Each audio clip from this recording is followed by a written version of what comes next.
کارێکی هوەری بستایلێکی جودا بەحسا ئێش و ئازارên خەلکێ باژارê Efrînê ya Rojavayê Kurdistanê dike li jêr navê Efrînê evînê hatiye belavkirin. Helbestên Bestranê jalê nivîskar û helbestvan Ezîz Xemcivîn hatiye pêşkêşkirin û dema vî karê hunerî 25 xuleke. Ezîz Xemcivîn ku wî ev helbest nivîsandiye ji Kurdistan 24 got. Karê wan karekî xwebexş e, herwiha helbest stran û müzîkê digel hindî menên trajîdiya ku hatiye serê milletê Efrînê navakarê xwe de bi kar anîne ku wan xwestiye dengê milletê Kurd li Efrînê bigihînin raya giştî. Di vê karî de her yek ji hunermend İbrahîm Kêvo, Gara Sazkar, Yara Hebîb, Firişte Efrîn, Jîn Xelîl digel hejmarek muzîkjan beşdarin. Derhînerê vî karî yê hunerî Zekeriya Efrînî û helbesta vî karî ji bo zimanê îngilîzî jî hatiye wergerandin. دلال توکانی حسرین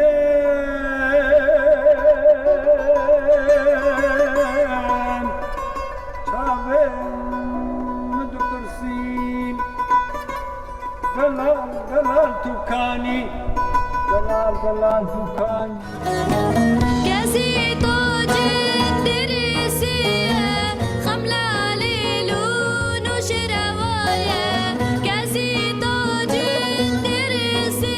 لشيرافا كوليلكن شيه راجو ما بتا شرا جندريسي وبلبلي بتن تنين سرشتا رنگين لسر ديمن روناهية آزادية تدهونم عفرين عفرين عفرين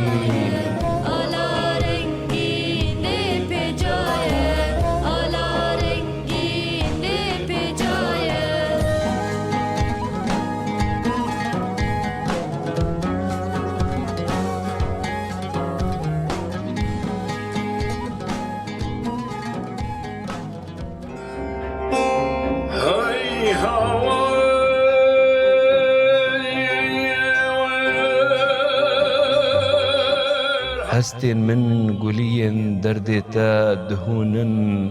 كوچن ما كاروان بكاروان باردكن هاي لي بمراد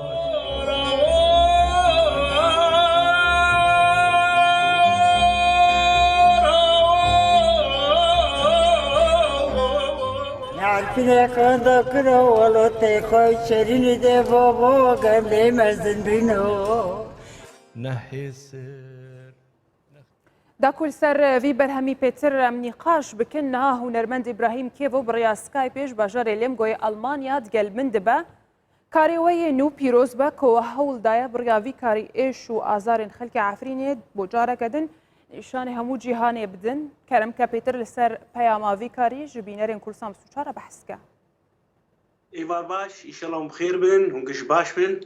ام خوازن دمي و چاغي و قش باش بن وعفرينا مديسة إن شاء الله رزقار بفن نزيك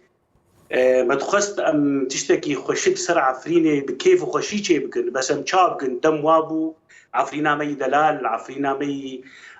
قش نكاي قش كسكاي قش خشي تاريخ تيد حمدشتي تيد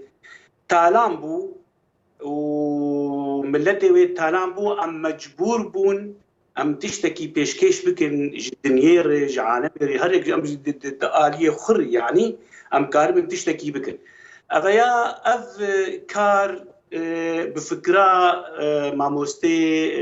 دلال هالبسفاني مي قدر قران عزيز غمجفين فكرة هاد بلاوي وجزودة تمجي مردقو ابراهيم لازم ام تشكي سر عفرينة خوشك تشي بكن ولقور عفرينة بالقور في تالامبونا عفرينة براستيج برقا ما منو برايخ غمجفين ما قال لك كار بهفدور كري بري ويجي ما يكتشي كر زمناكو او جي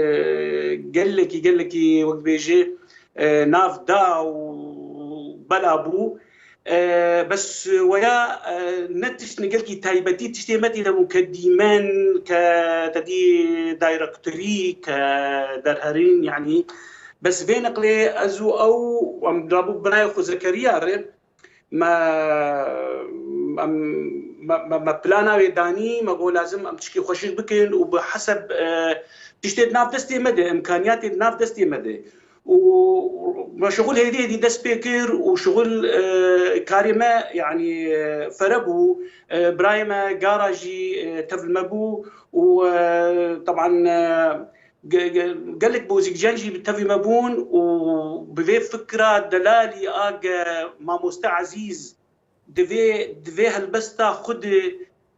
تاريخ عفرينه وجغرافيا عفرينه وخشبونه عفرينه قش اني تيدي وتشاوا بيات تالامبو ابايا قش تالامبو بشكل كي طبعا ام مجبور وركت تراجيديا دستراني خد دقيرينه خد دهاوارا خد غازيا خد بقين الدنيا قشي بفيرنجي بابيجين افهل بستا دلال تشيكر بابيجين طبعا متبيجين بابي حياتي ان شاء الله رحمن ما مستيمي يمزن عزيز غمجفين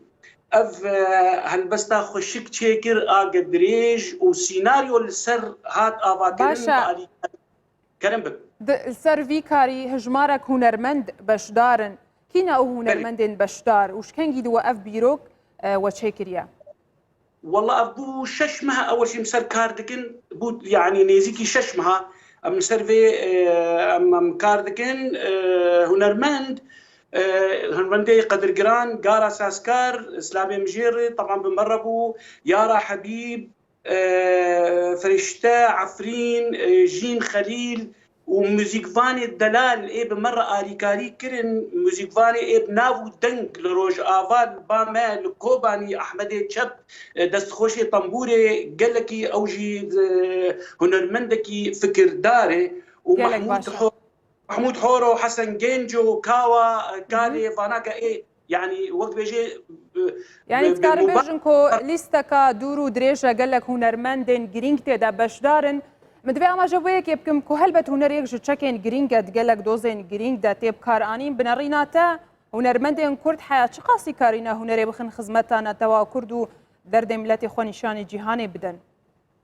والله قابا آريكاري جوان رهبي خوش كامل دلال مازال تواكوت لازم أزبي بيجم يعني آريكاري جوان هنرمندار هبي أبيم كارن باندور قلكي جران لسر هتشتي بكن ودورا خوي قلكي فان شتات باش بريزن قابا يعني أما قابا فقيرة تشتكل دوان تنبك أباك أفشغل قشتك بآليكاريا ما تشيبوي وكسكي بشكيرين نجري فيا قش زكريا باخذ ما مستعزيز باخذ ما اش باخذ طبعا نرينا ميوزيكي قد دبن شعبي مدبو فيا قبل شكر الشعبي قش ماش دكن طبعا قش آليكاري بمردكر و بشكيري لازم خامني حياه تزالبي قال لك باشا یلو پشتی انجام دانا ویکاری بالدار چه پروژه وین دهاتی و هبه به تایبت اگر عمل سرکارن گریدای پرسن نتوی بحث بکن خدي كار ناسك وبرايم غمجفين هالبستفاني مي هيجا وقعني كي تم فكرتين بالاوي وتم فكراوي مجيوي قال لك تشدك شينه بس متخوازين ان شاء الله انا بيف تشنا ام تشي بكن كيف تيدا بخشي تيدا انا بروجكت جديد بالاوي هي سر شنغالا تالان كري شنغالا مي دلالي هيجا او فكراوي هي جبرقة أنا جرا يكمين أفكاري قد شيء أفكاري أنا بتشكر سر عفرين يجي ورجريا إنجليزي طبعا سلافو ريج محمد